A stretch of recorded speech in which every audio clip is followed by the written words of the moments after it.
This week on I Like That About That, I found a ticket for my child that her school has issued her for talking using electronic device during school time and appropriate time. So this was just a warning, and the next will be a consequence. So I like that about that they're holding kids in line like to what real life is like. So I like that about that. I like this, and I like that.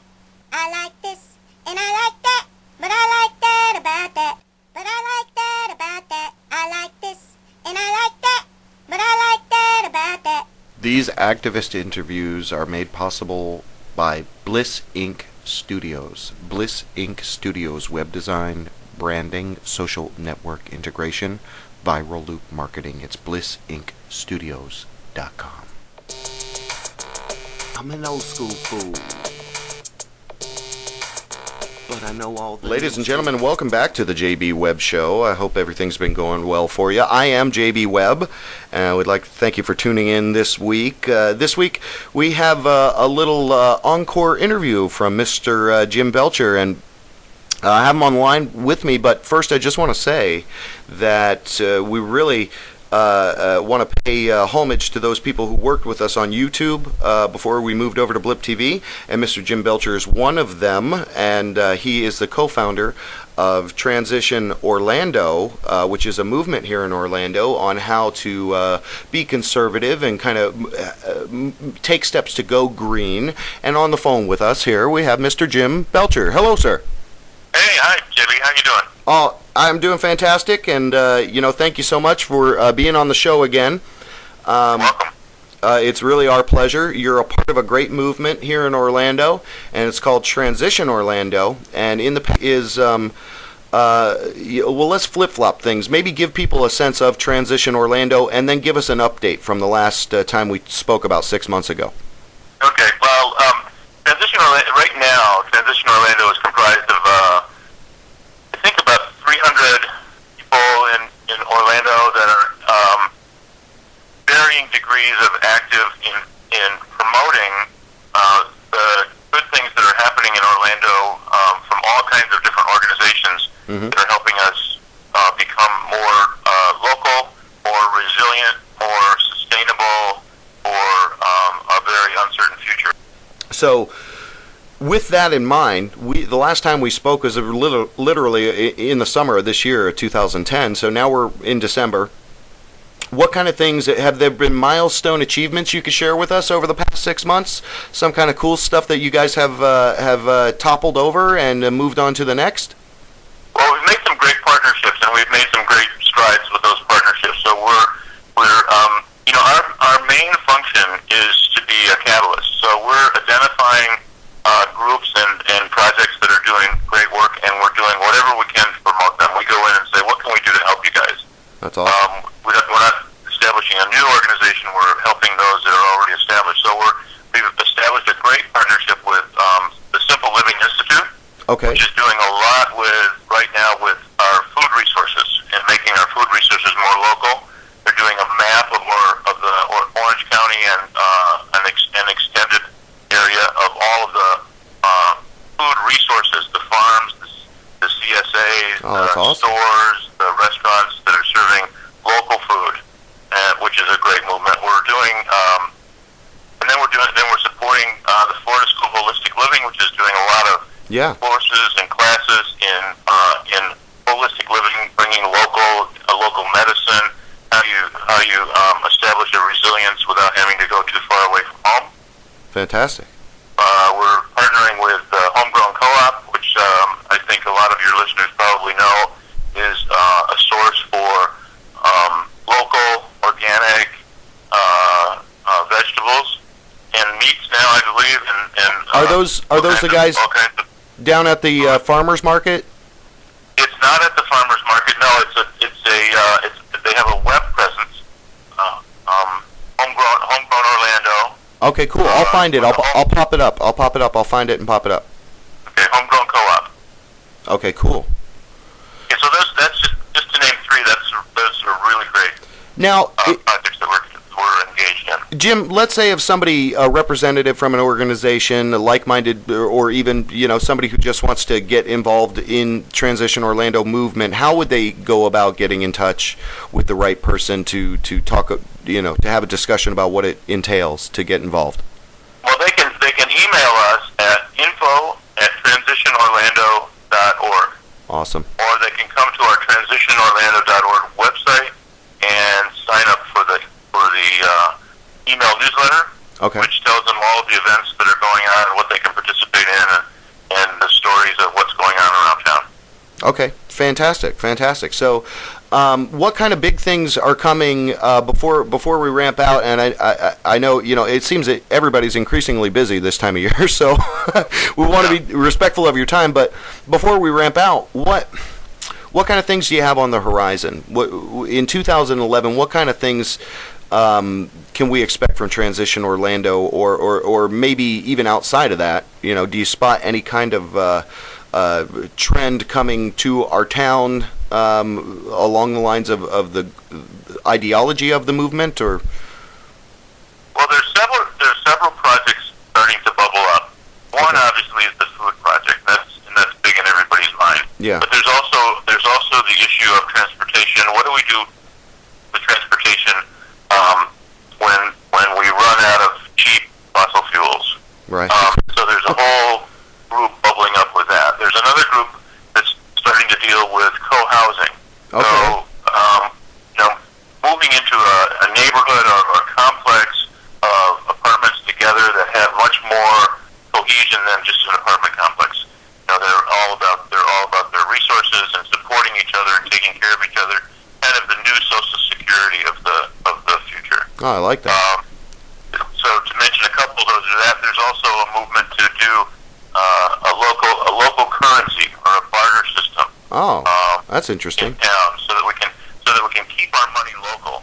Stop spending money in stores that send 60 or 70% of the money out of Orlando. Let's keep it local and eliminate as much poverty as we can in town. There's lots of really cool things. That's awesome. We're supporting, and these are just starting to bubble up, and it's really exciting to watch them take shape. Awesome. Well, that's you've really shared a lot of cool stuff with us, Jim. And again, from the JB Web Show, we're 100% supporters behind what you're doing.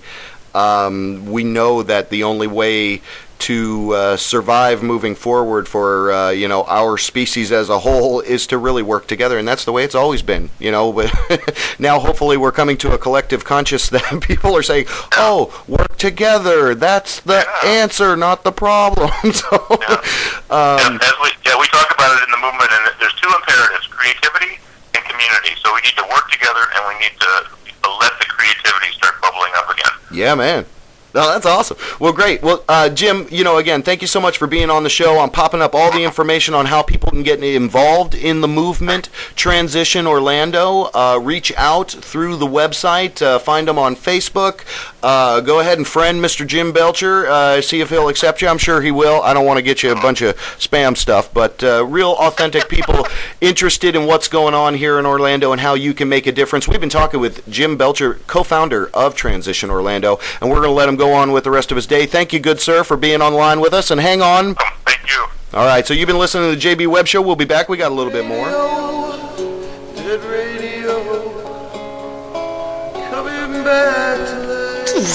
Welcome to Weasel News. No facts, just news. On Weasel News today, we're giving a warning to all weasels that snakes, hawks, and owls will kill you and eat you. Weasel News. No facts, just news. Hi, I'm Tom, whatever my last name is, and welcome to Weasel News. We have a report of an epidemic. It's spreading very rapidly across the nation, and we want to warn all parents and let you know, no matter how your child may be just even a toddler age, they're susceptible to this new, horrific addiction. It's spinning. Children have been spinning to lose their balance. And this is the very first step into altered consciousness. So, we've got someone out on the street reporting live. It's actually Susan Jansen. Last name not provided by... Susan Jansen, how are you doing out in the street? Well, so glad you asked. We're out here live where children are just spinning everywhere. It's out of control. 2-year-olds, 3-year-olds, 4-year-olds, 5-year-olds, 6-year-olds, 7-year-olds. 8-year-olds, 9-year-olds, 10-year-olds, 11-year-olds, 12-year-olds, 13-year-olds, 14. They gotta pay off and they start doing real drugs. Okay, Susan, thanks. For the live report from out in the street, Weasel News, we'll be back. No facts, just news. Weasel News. Listen to us live and watch us on the television. Weasel News. Swine flu has mated With bird flu, and now there's the bird swine flu. Something new to be afraid of. Brought to you by the producers of Weasel News. Bird swine flu. It is real. Alright, back with Weasel News. No facts, just news. The children's spinning epidemic has really grown out of control, and we actually have a expert on mind-altering substances. Dr. Chong, can you give us any insight as to why people, especially young people, would want to alter their already perceivably perfect existence? Well, totally, dude. I mean, yeah, it's like they want to totally get down and start feeling like what it would feel to not feel stuff. So they're, totally pretty hip, I think. They're doing it's a new drug. It's spinning, dude. Okay, well, Doctor, we did not expect you to have that viewpoint, so we're going to cut you short, and we're going to move over into the next segment. It's how a household product could possibly kill you and your entire family. We'll be reporting live in full detail on this story next week on Weasel News. We hope you've enjoyed today's broadcast of Weasel News, not affiliated with any Republican or Democratic Party. Weasel News! Moving everything like the bowels of the system of justice. Dead radio is coming back to life.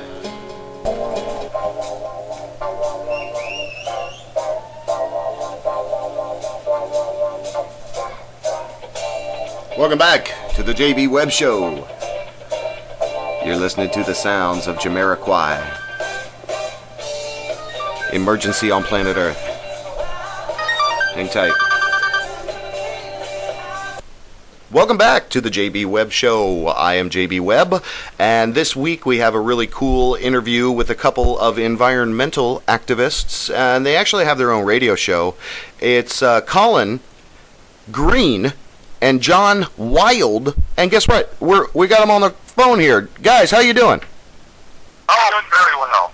Yeah, doing very well. What I wanted you to do is maybe you and John both could kind of give me a sense of some of the activities you've been doing recently, and then we'll kind of go talk about the show a little bit more. But you started this donation drive, and you got a space at the Fashion Square Mall, and so how's that whole thing going, and are you going to do it again next year? Well, it's been going fantastic. We were doing a food drive for Second Harvest Food Bank and a toy drive for Toys for Tots. Matter of fact, we're sort of in the final days of wrapping everything up right now. Oh, it's been a great event, and we've learned a couple lessons along the way. What's going to make it even better for next year. Awesome. So, we're already making plans to do this again next year because it definitely helps a lot of people out.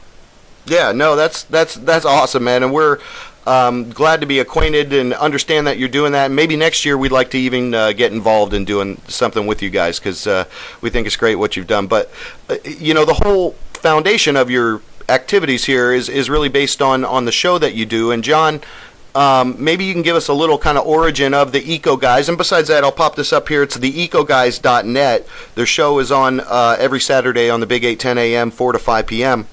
But John, how'd you guys come up with this show? Well, that's a fantastic question. All of my life, I have been involved in environmentalism in some way. And I don't really like the word environmentalist because it conjures up thoughts of environmental wackos and paint getting thrown on people who wear fur and tree huggers. That's not what I am. Right. I am a person who likes to educate people on responsibility of being green every day, doing something a little bit every day to improve the environment. I started when I was 9 years old. I found out that I could take newspapers to a certain place and get money for it. And I was just fascinated with that. And I'm taking someone's trash someplace else and getting money for it. Right. So I started learning everything that I could about recycling, reducing, reusing ever since then. And this was back in the late 70s. Okay. Yeah. Early 80s, when the environmental movement or the recycling movement really wasn't that big. So I went through my whole life trying to teach everyone that I ran into what I've learned, and I was thinking years ago that, I need to get out more to the masses. We need to get everybody. So actually, I started my first show in the mid-90s called Central Florida Environmental. Oh, cool. I didn't know that. Yeah, it was a very successful show. We did very well until the radio stations changed formats, and I lost the show. And then I came across Colin Green. Yeah. And he's always been interested in radio. I've always been interested in radio. He thought that my ideas of being green environmental was a fantastic idea. Yeah. So what better way to get it back out there than restart the show, retool it, call it the Eco Guys. My show before was a lot more factual facts, kind of a thrown, straight-out show. Right. This time we decided to show everybody that environmentalism can be fun. So we put together kind of a wacky, fun show. Hold on. For everyone to see that it's not just so stiff. John, I'm so sorry. My intern thinks that he wants...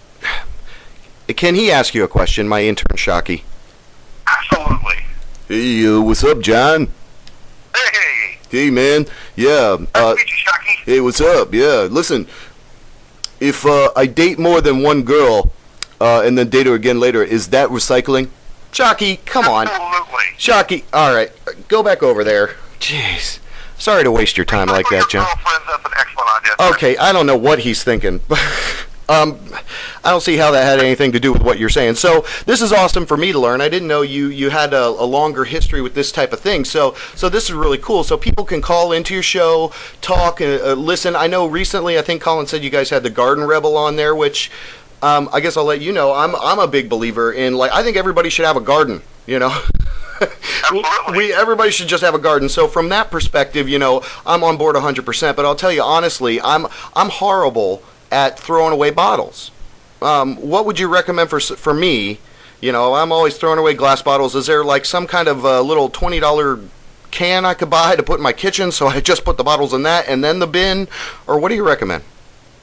Well, I recommend this. Everyone always going to the store, and it is a necessary evil. I always like to say get canvas bags, but everyone's going to wind up with the plastic bags or with the paper bags or Aunt Bessie sent you the cookies, now you got a box sitting around. Right. I always say try to use what you have. If you have an old bag or a box sitting around, it's as easy to throw that bottle into that boxer bag than it is into the garbage can.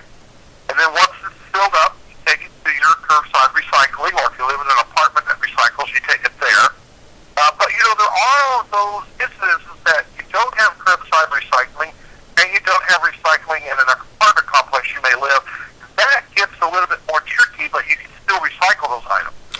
And that's a good tip. And basically, we've established a number of contacts, basically, because the whole water system and the aquifer, they're all important stuff. One of us stands for the Florida Industrial Petro Management Association. oh, I see. Okay. We like to just call them oil people. Oil guys. The point of the matter here is that in that case, it's a matter of recycling your residential oils and greases. Basically, your not like your motor oils, but your cooking oils. Oh, okay.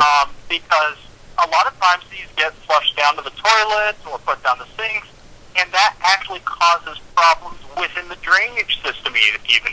And so you start clogging up your sewers with these oils. And then you start getting overflows and that sort of thing, and it's a big mess. So there are ways that even household oils can be recycled. So. Well, that's awesome.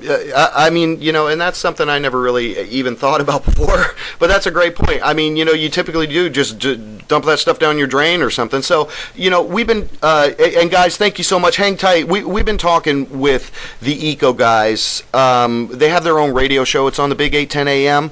4 to 5 p.m. Saturdays, and you can find out more at theecoguys.net. But we're gonna kind of ramp out of this interview real quick because I'm gonna go check out your show a little later today and maybe call in and participate, because that is what the show's premise is about, and also you can learn a lot just from their own experience of how to be conservative. So these are big things, you know, especially if you want to imagine yourself living beyond the next day. It's important to consider, you know, how to help the Earth's longevity as well. Colin and John. Shaky. Yes, thank you, Shaky. Colin and John, thanks, guys, so much. We're definitely going to encourage people to go check out your show, go get involved in the activities and events that you have going on throughout this new year to come. And sincerely, we thank you a lot for your guidance and gentle hand. And things do require some larger solutions, but a lot of times there's people like you and me who are questioning, what do I do? What can I do? I want to do something, but what can I do? Well, that's what we're trying to educate on. That's awesome. And do it in a fun way. That's awesome. Well, great. Well, you guys, I appreciate it. We thank you for watching the JB Web Show. Please hang tight for many more exciting episodes to come. The JB Web Show, only on Blip TV. I'm an old school fool, but I know all the new school rules.